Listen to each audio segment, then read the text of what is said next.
Quilty friends, I'm Natalia Bonner and I'm back with another fun little how-to machine quilting video today.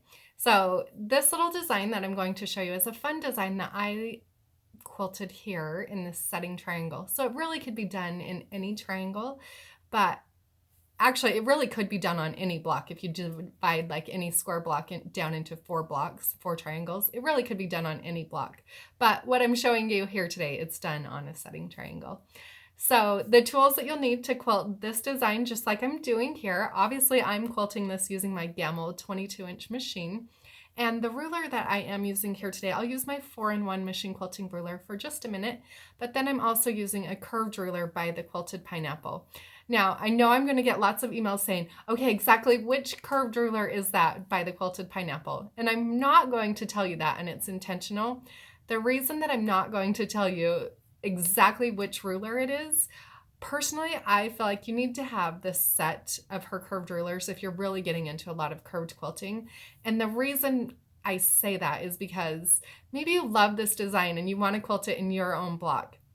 And I tell you I'm using whatever exact ruler. Well, maybe your block isn't the exact same size as my block, so your results are not going to be the same.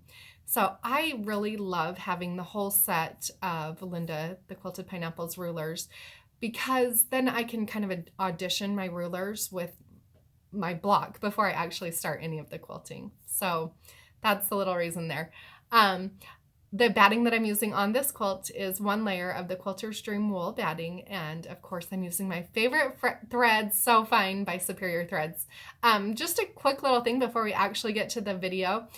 I wanted to let you know that I do share more in-depth, step-by-step videos over on my Patreon page, and there are links below in the description where you can check that out. Also, the other thing I do want to let you know about is we now have a Thread of the Month club.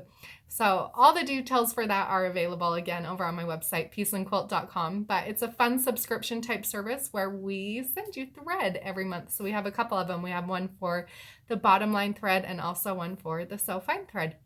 But let's get to the video. I hope this little video inspires you all on your own machine quilting journey.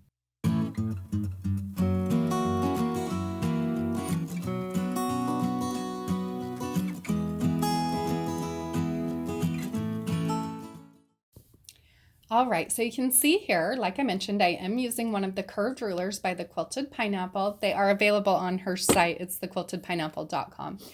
The first thing that I like to do with this design, obviously you can see that in this section I've switched and I'm using a matching thread color. So my thread is going to match this design perfectly. In some of the videos that I share with you, I don't necessarily always change thread colors as many times as I have on this quilt. It all just depends on the actual quilt.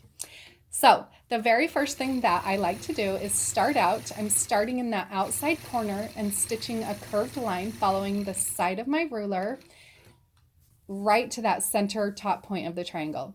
From there, I'll travel along the ditch, moving over a small distance.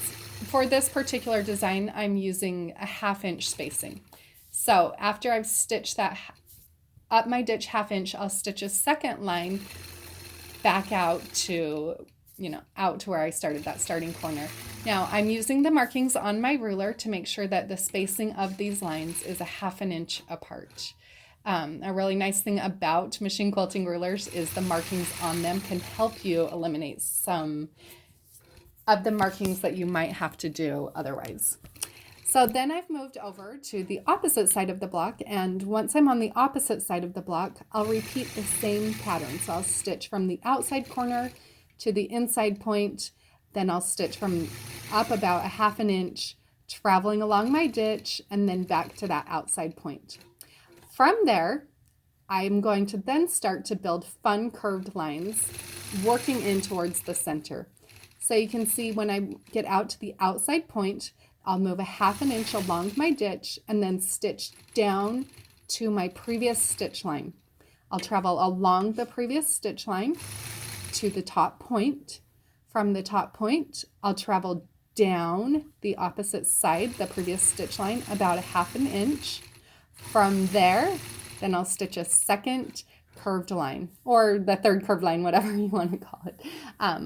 And I'll just repeat this process, working in all the way to the center until I have that fun, nice, simple scallop. But when you look closely, you can see that it also creates this secondary little diamond design that just looks awesome.